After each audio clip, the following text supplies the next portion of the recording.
Ayo, you aren't rich until you have things that money can't buy.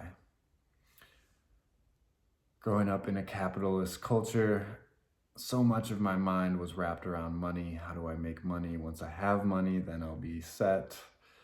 And after working with people with millions of dollars, there's certain things that they don't have that can only be earned. Things like your health, time, joy, peace, love. All these things have to be earned. You can have billions of dollars and still not feel good inside your body.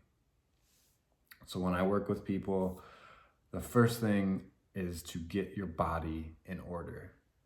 If you want to awaken to your true nature, your highest potential, it's going to take a lot of energy. You have to move this energy up into the upper echelons of your being. And so you have to have a lot of energy to be able to move that way.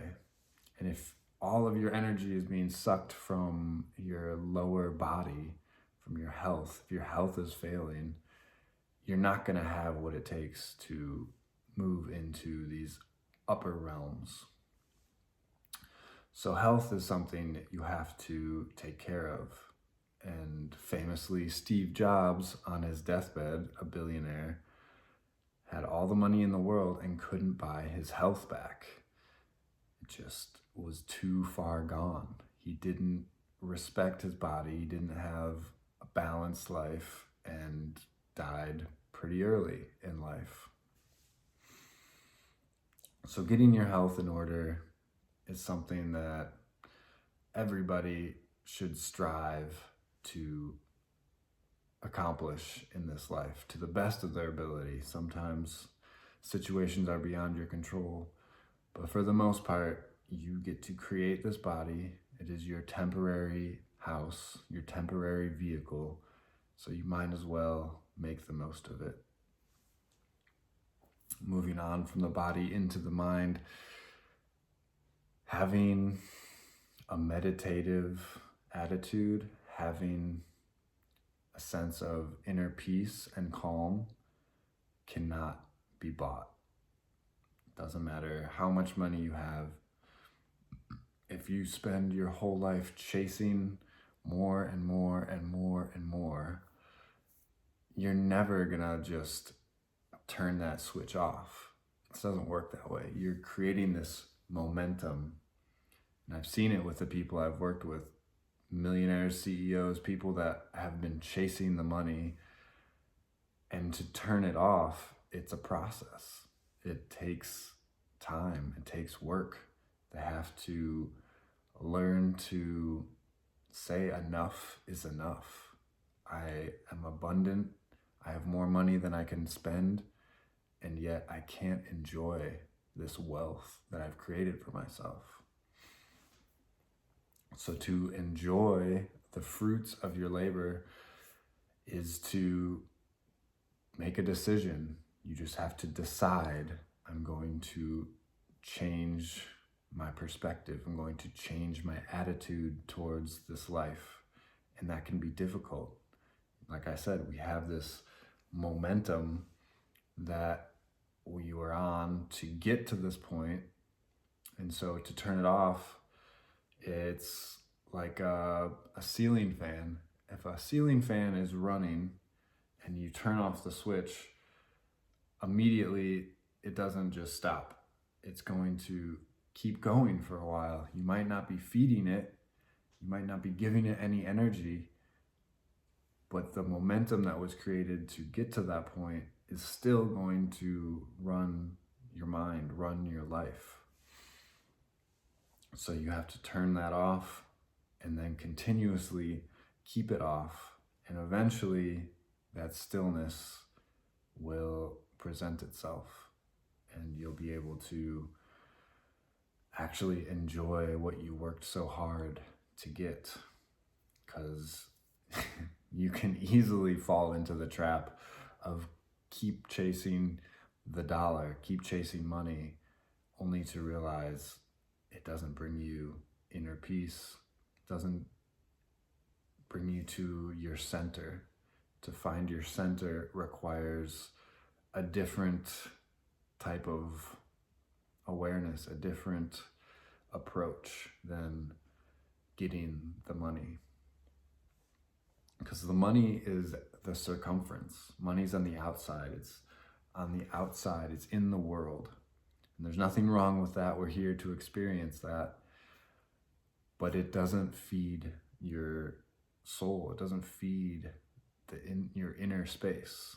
It can actually do the opposite. It can actually pull you from your inner into the circumference. So you're only aware of this outside, very shallow aspect of life. If you want to find the depth, which I guess is what I mean when I say rich, I mean depth. You have a depth of being that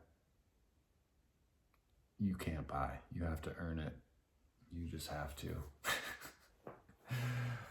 And then that gets to another layer, the soul. Once you get a taste, a glimpse of your soul's essence, once you get to feel it, all the money pales in comparison. All that glitters isn't gold. You realize it doesn't have value in and of itself. It might be able to buy you a big house, people to work in your house, cars, boats, vacations, all that it all pales in comparison to when you find that fire, that inner soul, that fire that moves you, that life force that moves you. It's worth so much more than money. And again, it takes a different perspective. It takes something that you have to earn. It can't be bought. So I thought, just wanted to have a little dialogue around what is rich, and what can be earned, and what can be bought. Because, like I've said, I've worked with people that have millions of dollars. I've worked with people that are just getting by. And when you're just getting by, you almost have more hope.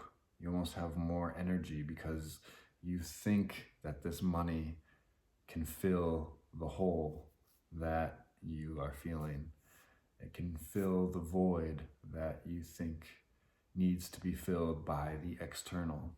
And then once you get money, or you can even use this in your imagination. Just imagine you have all the money in the world. You have more money than you can spend.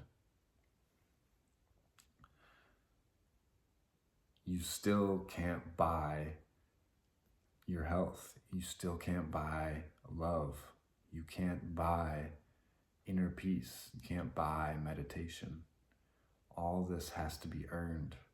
All this has to come from your own inner self. It has to come from the inside and express outward. And we are so, in this Western culture, I know these videos go all across the world, but most of the world, I don't know, 90, 99, seems like 99% of the world needs money to survive. Unless you're in some uncontacted tribe, money runs the show right now. Even in the Amazon, where people love their jungle, they love the earth that they live in, they will cut it down, burn it, slash it, kill it, just to get some money. They just need to feed their family. And the only way that they see that they can do that is by destroying the jungles for cattle or palm farms or whatever hustle comes from destroying the place that they love. It infects pretty much every aspect of this world right now. And I don't think that is the final situation. Eventually, once we realize that we are connected in a way that we don't seem to realize yet, the consciousness on the planet is still pretty shallow. We don't take care of each other the way we should. Once we come together and work together, money will become something that's obsolete. But for the time being, it is what it is. We need to use money to get by. We need to buy groceries, we need to pay rent, whatever we need to get by in this world, it requires money at this point. And I'm not against money. I think money is a tool that can be used. It's just a tool that is limited, and it can't come close to the things that you can earn by working on yourself and diving deep into yourself. If you're interested in a one-on-one session, love to talk with you further. Check out my website, book a time. I love you. Ciao.